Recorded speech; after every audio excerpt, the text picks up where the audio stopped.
Hello friends, मी भावना भुतल स्वागत करते तुमचं माझ्या चॅनेलमध्ये, ज्याचं नाव आहे लव्ह नॉवेल स्टुडिओ.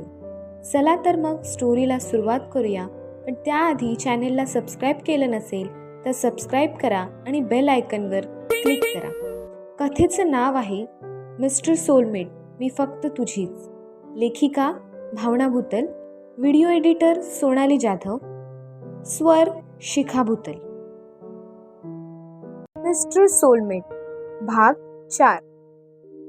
अविरा एकटक त्या डिवोर्स पेपरकडे बघत राहिली. देवांशबद्दल बघितलेली सगळी स्वप्न संपताना तिला दिसत होती. पेपरवर जे काही लिहिलंय ते तिला वाचता सुद्धा येत नव्हतं. स्वतःचा खाली पडलेला चष्मा ती शोधू लागली. तो सुद्धा तिच्या नजरेला दिसत नव्हता. थरथरणारे हात फरशीवर फिरवत चष्मा हाताला लागतोय का हे ती पाहू लागली, पण व्यर्थ. तोच दरवाजा खोलून कोणीतरी आत आलं. नीट उभी राहत तिने किलकिल्या डोळ्यांनी पाहण्याचा प्रयत्न केला. समोर कोण आहे याचा ती अंदाज घेऊ लागली. आता पुढे. अविराला अंदाज लावायला वेळ लागला नाही. गुडघ्याच्या वर असलेला लाल रंगाचा वनपीस बघता ती त्रिशाच आहे याची खात्री अविराला झाली. चेहऱ्यावर अपराधीपणाचे भाव आणत त्रिशा अविराजवळ येऊ लागली. खरं तर तिचे भाव अविराला दिसतच नव्हते.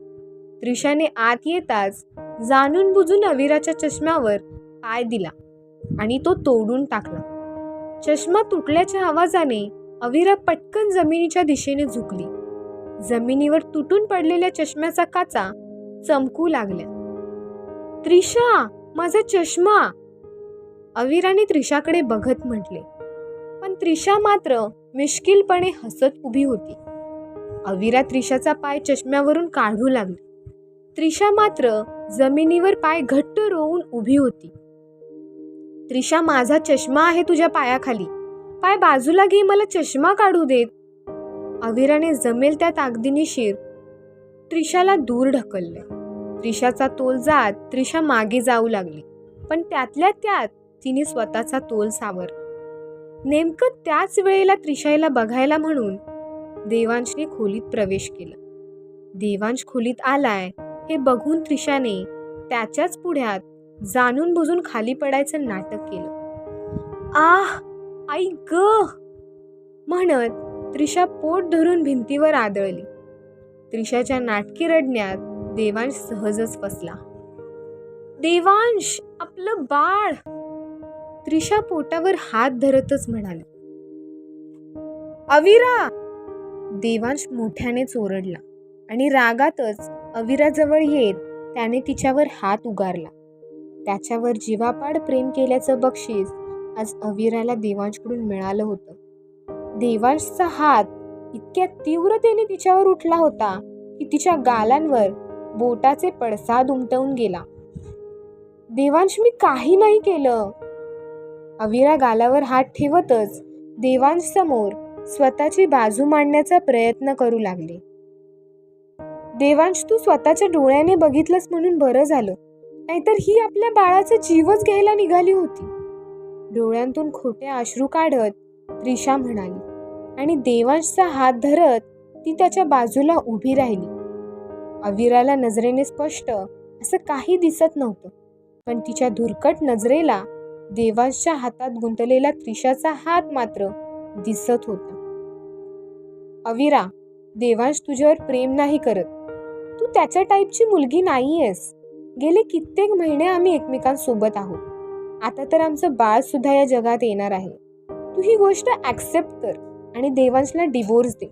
हे बघ, तू देवांशचे पैसे बघून त्याच्यासोबत लग्न केलंस, आय नो, पण माझं तसं नाही. मी फक्त देवांशवर प्रेम केलंय. मी आजींसोबत बोलून तुला पोटगी देण्याचा सुद्धा प्रयत्न करेन. जर त्या नाही म्हणाल्या तर माझी आतापर्यंतची सगळी जमापुंजी मी तुला देईन. एक बहीण म्हणून मला तुझी काळजी वाटते, म्हणून मी हे सगळं करते. खरं तर मी तुला सॉरी बोलायला हवं, पण मला नाही वाटत या सगळ्यात माझी काही चूक आहे. देवांश खरंच तुला कंटाळलेला आहे. तुझ्यासारखी बोरिंग बायको त्याला नको आहे आणि मला सुद्धा असं वाटलं की तो तुझ्यापेक्षा दुसरी कोणीतरी चांगली डिझर्व करतो आणि ती मी आहे. त्रिशा अविराला समजवण्याच्या हेतूनं बोलत होती, पण प्रत्येक शब्दात ती अविराचा पाण उताराच करत होती. देवांश, तुम्हाला मी नकोच होती, मग तुम्ही लग्न तरी का केलं माझ्यासोबत? अविराने रडतच देवांशला जाब विचारला. वर जाऊन माझ्या वडिलांना हा प्रश्न कर, कदाचित ते तुला तुझ्या या प्रश्नाचं उत्तर देतील. देवांश उत्तरला. त्याच्या अशा उत्तराने अविरा आतून पूर्णपणे तुटली. बेडवरचे डिवोर्स पेपर हातात घेत त्रिशा अविरासमोर उभी राहिली. जबरदस्तीने तिच्या हातात डिवोर्स पेपर सोपवत त्रिशा पुन्हा तिला समजवण्याच्या हेतूने म्हणाली, अविरा, असं काय करतेयस? देवांश नाही पण समीर आहे ना तुझ्या आयुष्यात. तू त्याच्यासोबत संसार करू शकतेस. आणि हे बघ, या सगळ्याचा तू जास्त विचार करू नकोस. डिवोर्स पेपरवर सही कर आणि देवांशला जबरदस्तीच्या बंधनातून मुक्त कर. अविराने रागातच डिवोर्स पेपर्स दूर फेकले. त्रिशा आणि देवांश दूर पडलेले डिवोर्स पेपर्स बघतच राहिले. देवांश लगेचच डिवोर्स पेपर उचलायला गेला. मी तुझं काय वाईट केलंय जे तू माझा संसार उद्ध्वस्त करायला निघाली आहेस? प्लीज देवांश पासून लांब राहा. अविरा रडतच त्रिशाचा हात पकडत तिला विनवणी करू लागली. एवढं सगळं घडून सुद्धा अजूनही तिला असंच वाटत होतं की देवांश आपल्याकडे परत येईल. काय गोंधळ सुरू आहे इथे? असे म्हणत देवांशच्या आईने खोलीत प्रवेश केला. त्रिशाचा हात धरून उभी असलेली अविरा तिला दिसली. नको तो गैरसमज तिने अविराबद्दल केला आणि रागातच ती अविरा जवळ आली. देवांशीने सह्या केल्या की नाही? अविराकडे रागीट नजरेने बघतच देवांशच्या आईने तिला प्रश्न केला. देवांश काही उत्तर देणार तोच आई ग! त्रिशा पोट धरतच कळवळू लागली. काय झालं त्रिशा? देवांश पळतच तिच्या जवळ आला आणि काळजीतच तिची विचारपूस करू लागला. आजपर्यंत अशी काळजी आणि विचारपूस त्याने अविराची कधीच केली नव्हती. प्रेमाचे 2 शब्द सुद्धा कधी तिने त्याच्या तोंडून ऐकले नव्हते. फक्त रागच करणाऱ्या देवांशला असं प्रेमाने सुद्धा बोलता येतं, यावर तिचा विश्वासच बसत नव्हता. हिने मगाशी ढकललं ना मला जोरात, म्हणून मे बी आपल्या बाळाला काहीतरी झालं असावं. अचानकपणे पोटात दुखू लागले. डोळ्यांतून आसवं काढत त्रिशा कळवळू लागली. चांडाळने, आमच्या वंशाला विझवायला निघालीस तू? एकतर स्वतः आम्हाला वंशाचा दिवा देऊ शकत नाही आणि आमचा वंश संपवायला निघालीस तू? असे म्हणत देवांशच्या आईने सुद्धा अविरावर हात उचलला आणि तिला ओढतच खोलीबाहेर घेऊन जाऊ लागली. आई, मी असं काहीही नाही केलंय. त्रिशा साफ खोटं बोलतेय. अविरा गयावया करू लागली, पण तिचं त्या घरात कोणीच काहीही ऐकून घेत नव्हतं. आत्ताच्या आत्ता या घरातून चालती हो, असे म्हणत सासूबाईंनी तिच्या हाताला ओढतच तिला बंगल्याबाहेर काढलं. आई! देवांश रीमाताईंना म्हणजे स्वतःच्या आईला समजवत होता, पण रीमाताई कोणाचं काहीही ऐकून घेण्याच्या मनस्थितीत नव्हत्या. खरं तर आईला अडवण्याचा उद्देश एकच होता की त्याला डिवोर्स पेपरवर अविराच्या सह्या हव्या होत्या. देवांश! अविरा जोरजोरात दरवाजा ठोठावू लागली. देवांश दरवाजा उघडायला जाणार, पण त्याच्या आजीने त्याला अडवलं. रीमाताई गडबडीतच देवांशच्या रूममध्ये शिरल्या. एक बॅग काढत त्यांनी अविराचं सामान त्यात भरलं. तिच्या मोजक्या साड्या, बेडवर असलेला जुन्या काळातला तिचा मोबाईल त्यांनी बॅगेत खुपसला. जी वस्तू त्यांच्या नजरेला खटकत होती ती त्या बॅगेत भरत होता. दीक्षित निवासचा दरवाजा पुन्हा एकदा उघडा झाला. अविरा आशेचं किरण म्हणून आत डोकावून पाहू लागली. तोच तिच्या पायांजवळ तिच्या जुन्या पुराण्या कपड्यांनी भरलेली बॅग येऊन पडली. बॅग उचलायची आणि चालायला लागायचं. रीमाताई तिच्यावर गरजल्या.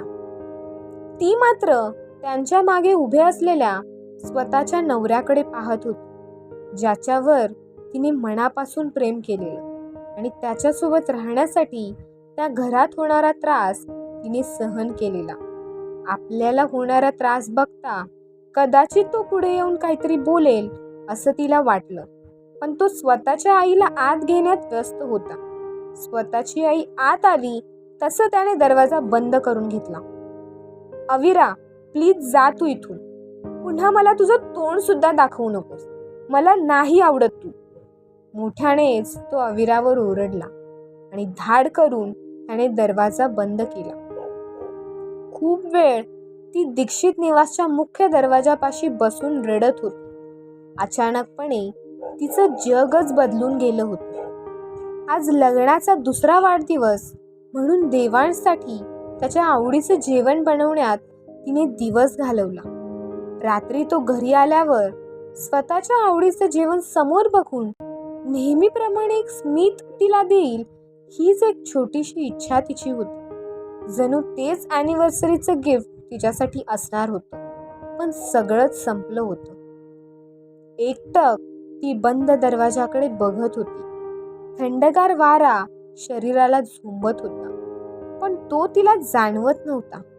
दूर कुठेतरी कुत्र्याचं कर्कश रडणं सुरू होतं, पण ते सुद्धा तिच्या कानांना ऐकू जात नव्हतं. स्वप्न आहे की हकीकत?